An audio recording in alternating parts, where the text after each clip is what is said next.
Ms. Campos, you may proceed.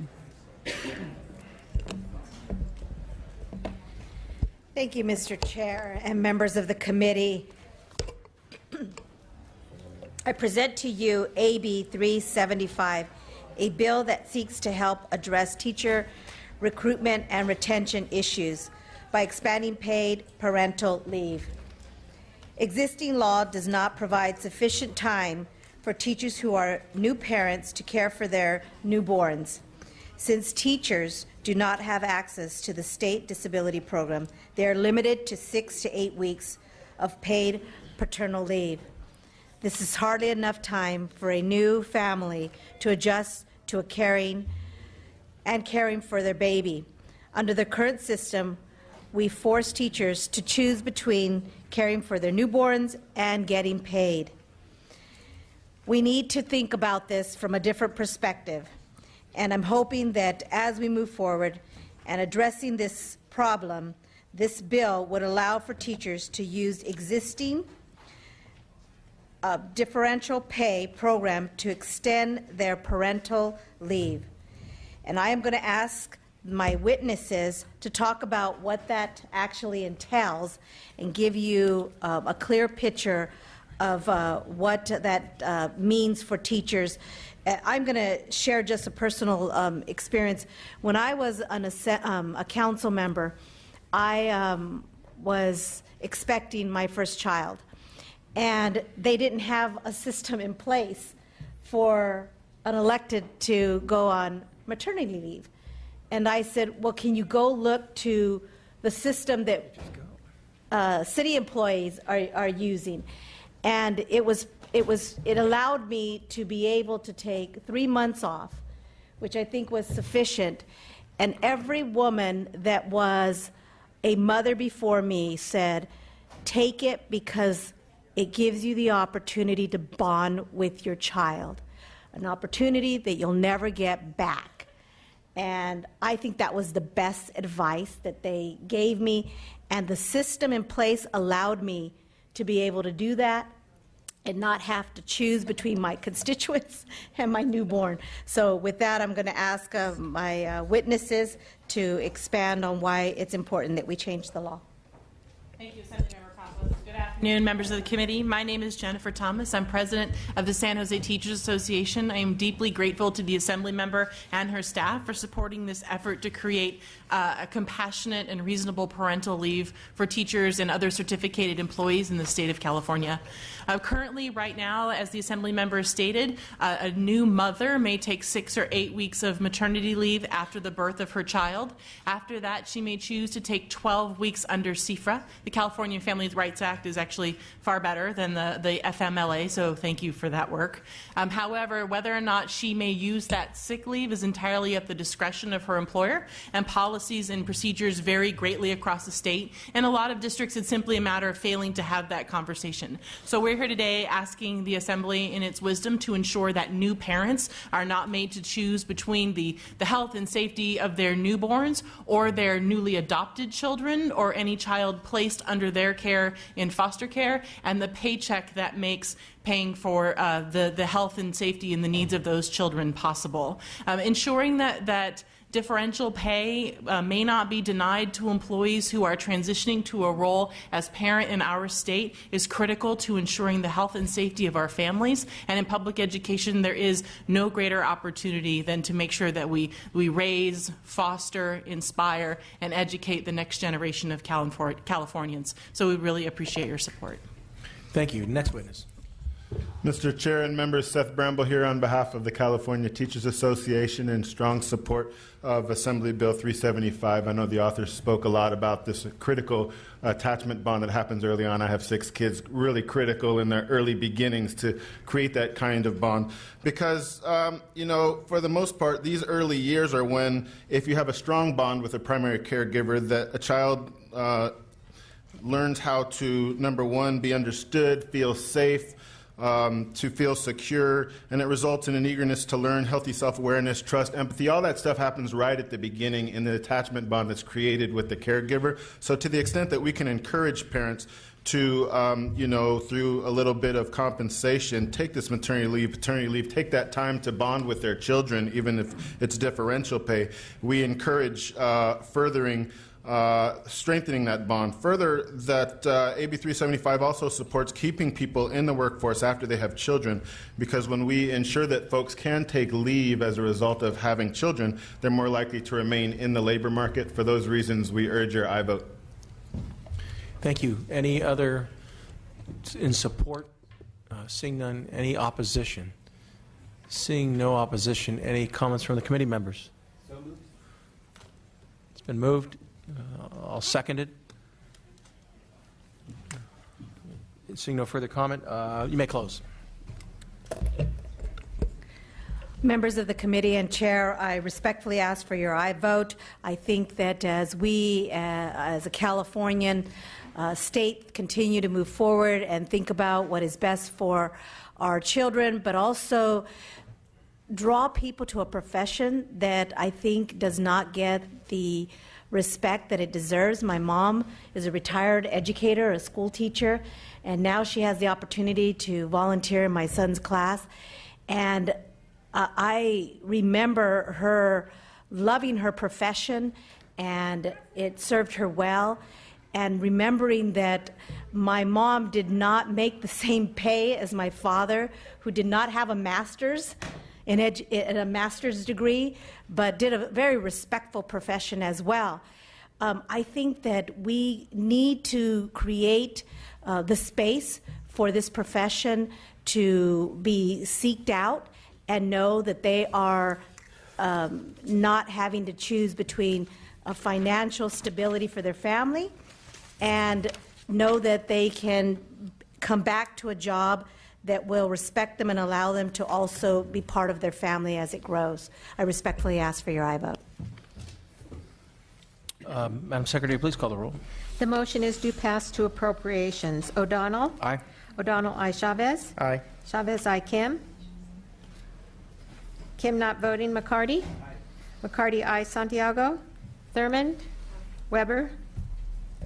It's 3 votes. It's on call. The bill is 3 votes. It's on call. Thank you. And today, of all days, is Day of the Teacher, Dia de la Maestra. That's right. Great day to present. Thank you. Thank you.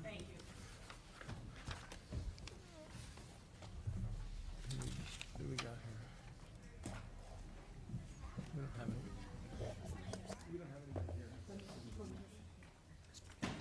any. Ms. Bonilla. Ms. Bonilla, please come forward.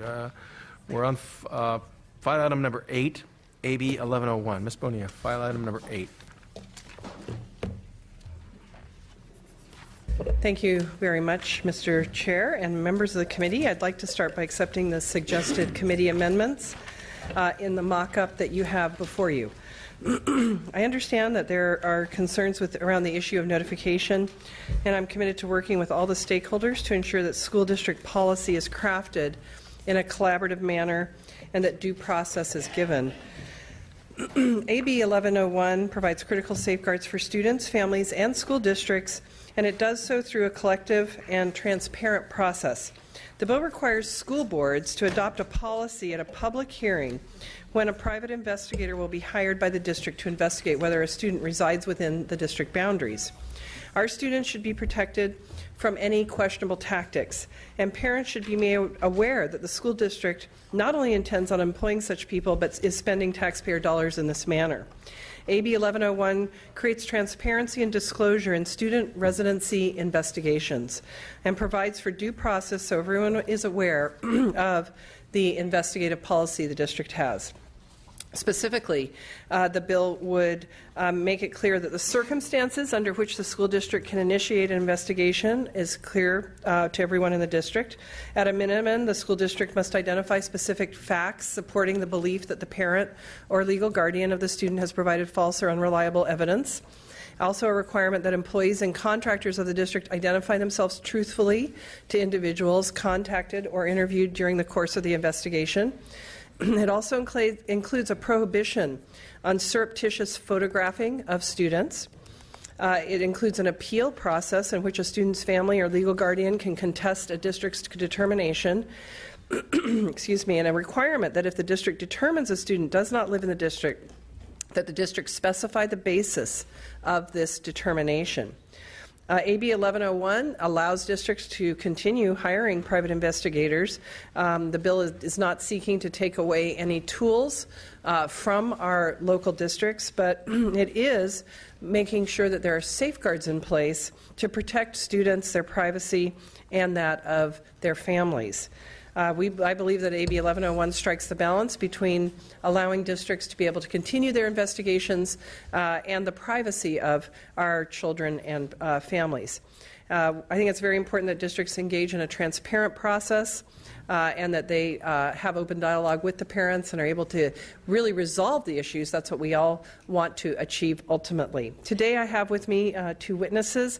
We'll start with Miriam Storch from Orinda, an employer of a young girl named Vivian, employer of her mother, who was a second-grade child who was subject to a private investigation and incorrectly determined not to reside in the district, and then also one more testimony as well. Thank you, Mr. Chair and members, for allowing me this opportunity to tell you about our encounter with a private investigator who was hired by our school district. My name is Miriam Storch. Some of you already know our story, where Orinda Union School District conducted a secret, one-sided investigation in order to build the case that our nanny, Maria, and her child did not meet the district's residency requirements.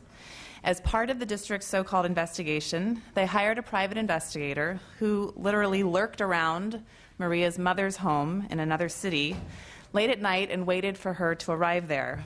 When she did, he cornered her on the driveway in the dark, saying that he was an insurance investigator investigating a car accident that Maria was involved in. He was extremely specific, citing a busy intersection where Maria frequently travels. He pointed to her vehicle, asked her questions about it. Maria was utterly bewildered and confused because she has never so much as received a traffic ticket. She tried to hurry away from him toward the front door, and he quickly asked, "Oh, do you live here?" Afraid and flummoxed, she said yes. It was her mother's house, after all. She was not about to get into the details of where she lives or when, with a complete stranger who was clearly lying to her. Based on Maria's affirmative answer, made under extreme confusion and duress, the investigator closed his case and told the district he had determined that she did not reside in the district. She, in fact, resides with us during the school week because she works for us as an overnight nanny. It's worth mentioning here that Maria and her relatives were convened in the house at that time, at her mother's house, to care for her dying grandmother, who passed away about a week later. Her presence there during the time of the investigation was circumstantial in the saddest of ways. What the private investigator also did not know is that she has a restraining order against her ex-husband for horrific acts of violence against her and her child that he committed when Vivian was an infant. She has been in hiding from that ex ever since. It never occurred to Maria that this investigator worked for the school district. Her mind immediately went to her ex-husband and the horrifying idea that he was trying to track her down. She lost sleep, we all did, thinking for weeks that he was coming after her. When we learned that this investigator worked for the district, we were both shocked, but somehow also strangely relieved. That a public school district, an entity whose sole purpose is to serve this state's children and families, would employ someone who uses such deceptive and underhanded techniques is appalling. Thank you for considering this critical bill, which will ensure that a basic level of dignity and decency are upheld in future investigations. Thank you. Next witness. Hello, thank you. Good afternoon, Mr. Chair and committee members. Thank you for giving me the opportunity to testify in support of AB 1101. I would like to share my story where a Berkeley Unified School District employee, wish Tony were here, came to my house unannounced and interviewed my 11-year-old son without advance notice and without an adult present. The school district employee asked leading questions about where my 13-year-old lived. He was recently admitted and enrolled into Berkeley High School, where my son's father owns a home. Based on a minor's testimony, the school district rescinded his admission verbally. I have yet to receive formal communication from the school district. This is a clear violation of our right to due process. The Berkeley Unified School District employee didn't even leave a card so that we would have provided her more information in regards to our residency. Thank you. Further support. Good afternoon. Ron Rapp with the California Federation of Teachers in Support. I must say, though, I'm a bit shocked by the recommended amendment from the committee. I think parents do Thank you. notify. Good afternoon, Mr. Chair and members. Kevin Baker, American Civil Liberties Union of California. No reason for clandestine investigations of students. We support the bill. Samantha Corbin on behalf of Common Sense Media. Also agree with our colleagues over at CFT, but are in support of the bill. Thank you. Liz Guillen with Public Advocates in support. Seth Bramble, California Teachers Association, strong support. Thank you. Any opposition? Come forward, please. Afternoon, Mr. Chair, members. Nancy Chaitis Espinosa with the California School Boards Association. First off, I want to thank the author and her staff for working with us and having many conversations as we try to get to a mutually agreeable solution here. I first want to thank the committee for their suggested amendment. I apologize, I wasn't clear if the author had accepted that, but we do agree with the suggested amendment. It's very important that an investigation actually be able to get an accurate portrayal of what the situation is. So any measure that would require an advance warning would compromise the ability to actually get a picture of what's happening.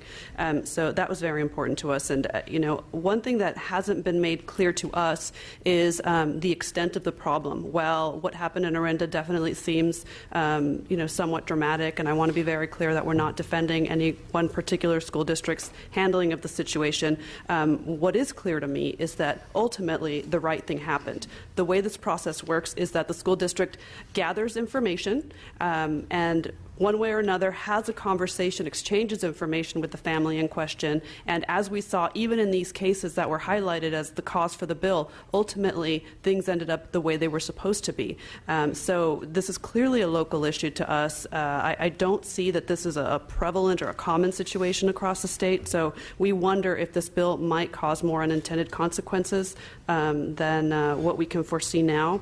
I also want to just mention that one thing that the bill could do is essentially provide a roadmap to those looking to intentionally flout district residency rules, which of course would also be an uncommon situation. But for example, in the case of athletics, we do see that, and CIF does work really hard with school districts to prevent that.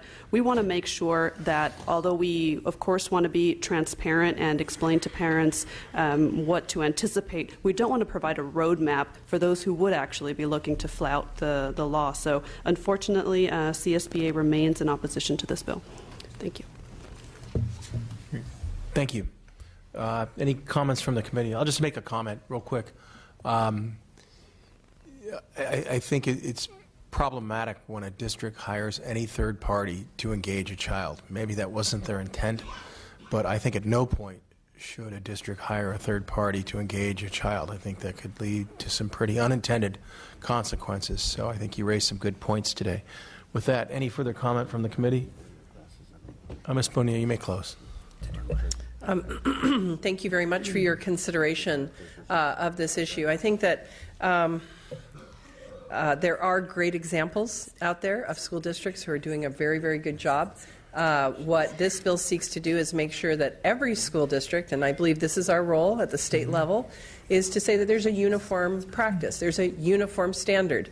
All parents should have the assurance that there is a clear, transparent policy in place that has been voted on by a school board who they have elected to be used in these investigations. And I think that that is a very fair standard to put in place. I don't think it in any way constricts. We have taken out the 5-day notice in the amendment, and I think that this is actually a great improvement, and it does mean that parents will now know. They will know what the standard is in their individual district, but it can vary from district to district. Not all districts have to have the same policies, but at least they'll know. And in the situations that we had here, there would be able to be that proactive work on the part of the parent or interested parties to find out what is really happening, and really to have a bill that says you can't take photographs of children, you cannot misrepresent yourself. I mean, this is just basic honesty, and it's what we expect from our school districts. So I do ask for your aye vote. Great, thank you. Do we have a motion? It's been moved and seconded. Just a clarification on one of the amendments that wasn't discussed in the analysis is to require the board-adopted policy at the local level to indicate whether the district will be using private investigators. That was one that wasn't written into the analysis. I just wanted to Yes, it's in clarify the that in mock-up, public. however. Yes. Correct. So with Because that, not all districts use private investigators. correct, Yeah. correct. I mean, I'm very unfamiliar with that practice, but apparently it happens, as you pointed out. So with that, the motion is due pass as amended. Madam Secretary, call the roll, please. O'Donnell? Aye. O'Donnell, aye. Chavez? Aye. Chavez, aye. Kim? Kim, aye. McCarty? McCarty, aye. Santiago? Thurmond? Weber? It's got 4 votes. It's out. The bill is out. It has 4 votes. Thank you. Good job.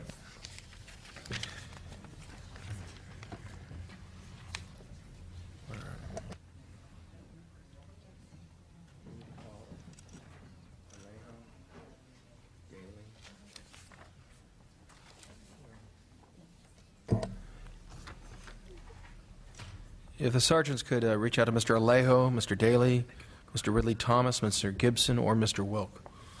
We'll take them as they come.